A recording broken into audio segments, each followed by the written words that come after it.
Hello friends, super magic રસોઈમાં મિત્રો હું આપનું સ્વાગત કરું છું. આજે આપણે બેડમાં જ્યારે બેડશીટ લગાવીએ છીએ ને ત્યારે અમુક ટાઈમે વચ્ચેથી બેડશીટ ઘસાઈ જાય છે. તો આજે એનો સોલિડ આઈડિયા હું તમને બતાવું કે તમારી બેડશીટ જ્યાં સુધી વાપરશો ને ત્યાં સુધી ઘસાશે નહીં. તો તમને ચોક્કસ આ વિડીયો ઉપયોગી થશે. તમને ગમે તો લાઈક કરજો, શેર કરજો અને સબસ્ક્રાઈબ કરવાનું તો ભૂલતા જ નહીં.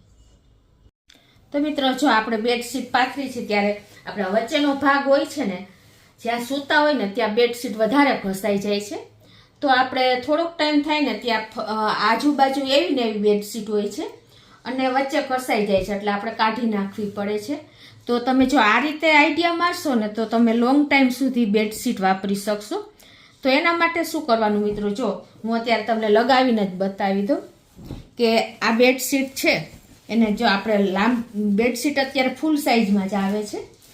તો એના માટે તમારે આ રીતે આપણે બેડશીટ લગાવીને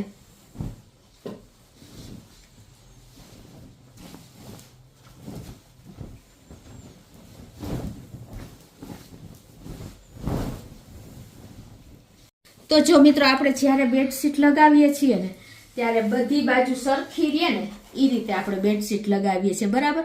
જો આ સાઈડે આટલી બધી છે અને પેલી સાઈડે તમને બતાવી દઉં, અને બીજી સાઈડે જો આપણે બે બાજુ સરખી જ છે.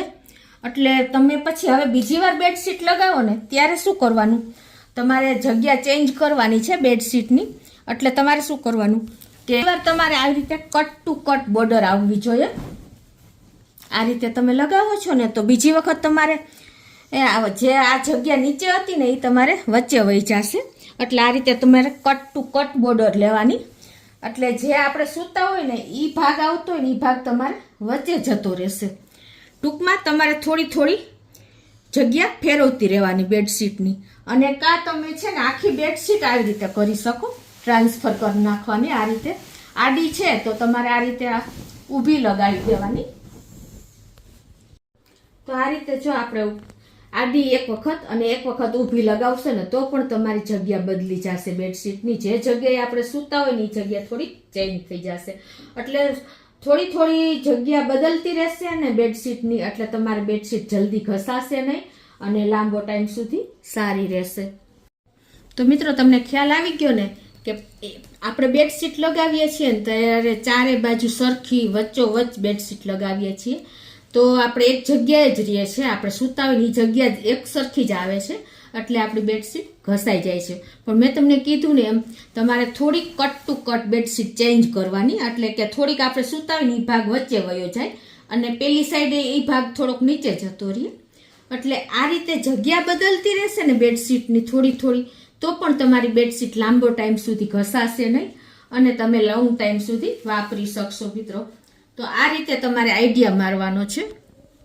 હવે મિત્રો, હું તમને બીજી ટ્રીક બતાવું છું કે આપણે બ્લેન્કેટ છે એને જો આપણે નોર્મલી જે રીતે ઘડી કરતા હોય ને એ રીતે ઘડી કરીને તો વિખાઈ જાય છે. તમને ખ્યાલ આવી જાય છે આપણે કે નોર્મલી આ રીતે જ આપણે બ્લેન્કેટ, અત્યારે હવે શિયાળો પૂરો થઈ ગયો છે તો આપણે આ રીતે ઘડી કરી મૂકી દેતા હોઈએ છીએ સિમ્પલી.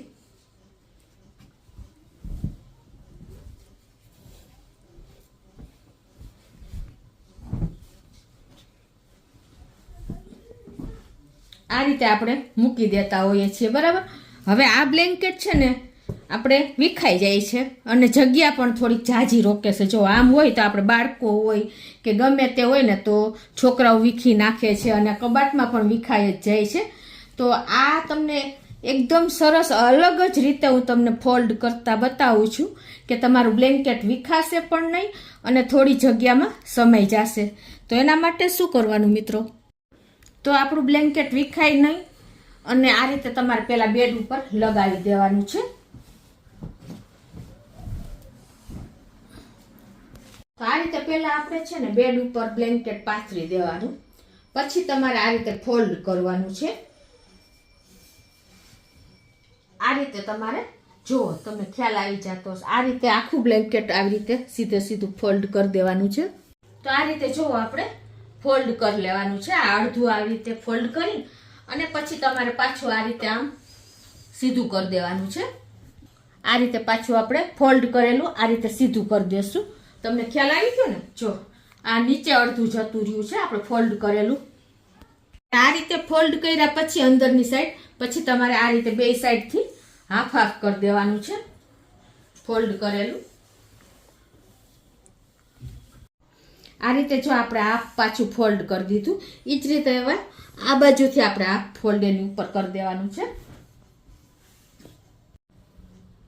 આ રીતે આપણે પાછું ઉપર બીજો ફોલ્ડ કરી દીધું છે. તો જો આ પાછું ઉપર આવી રીતે ફોલ્ડ કરી દીધું. તમને ખ્યાલ આવી જાય છે ને મિત્રો?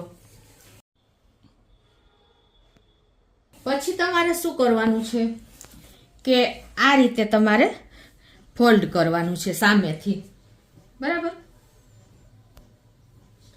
પછી પાછું તમારે એની ઉપર પાછું આ રીતે ફોલ્ડ કરી દેવાનું છે. હવે તમે જુઓ આ ભાગ આવ્યો છે. આ રીતે ફોલ્ડ કર્યા પછી મિત્રો તમારે શું કરવાનું છે, જો આ નીચે ભાગ છે ને એ તમારે આ રીતે ઉપર લઈ લેવાનો છે.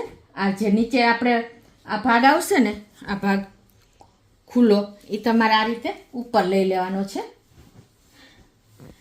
તમને ખ્યાલ આવી જતો હશે. જો આ પોકેટ થઈ ગયું મિત્રો, તમને ખ્યાલ આવી ગયો. હવે આ બ્લેન્કેટ તમારું ક્યારે વિખાશે નહીં. જો મિત્રો છે ને, જો ગમે તેમ તમે આઘું પાછું કરશો ને તો પણ તમારું બ્લેન્કેટ વિખાશે નહીં. જો ખ્યાલ આવી ગયો? તમને આમ બતાવી દઉં. જો પોકેટ જેવું થઈ ગયું છે ને મિત્રો.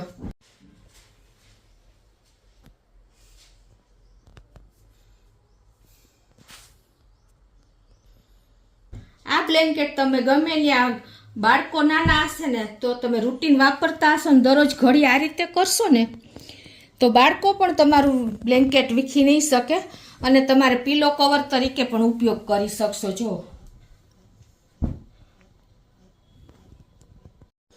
તો મિત્રો બંને ટ્રીક તમને ઉપયોગી થશે કે બેડશીટ તમારી લાંબો ટાઈમ સુધી તમે વાપરશો ને તો પણ ઘસાશે નહીં અને બ્લેન્કેટ પણ તમારું આ રીતે ફોલ્ડ કરશો ને તો ક્યારેય વિખાશે નહીં અને ઓછી જગ્યામાં તમે ગમે ત્યાં રાખી શકશો. બાળકો પણ નહીં વીખી શકે. તો આ બંને ટ્રીક આપણે રોજબરોજ જીવનમાં ઉપયોગી જ છે મિત્રો. તો તમને ચોક્કસ મારો વિડીયો ઉપયોગી થશે. તમને ગમે તો લાઈક કરજો, શેર કરજો અને સબસ્ક્રાઈબ કરવાનું તો ભૂલતા જ નહીં.